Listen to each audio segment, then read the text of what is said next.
Оразонун пайдасы. О иман келтиргендер, силерде мурункуларга парыз кылынганы сыяктуу эле такыба болушуңар үчүн силерге да оразо парыз кылынды.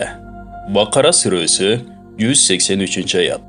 Адам баласынын ар бир иш аракети өзү үчүн болот. Бир гана оразо андай эмес. Анын сыйлыгын, сообун өзүм беремин. Анткени ал жеп ичкенде, көңүлү каалаган нерселерди мен үчүн гана токтоткон. Оразолуу адам үчүн кубанычтуу эки учур бар. Бирөө ооз ачкан маалы, экинчиси Аллага жолуккан маалы.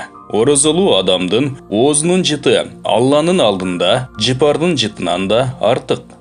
Кутси хадис. Бухари жана Муслим баяндаган.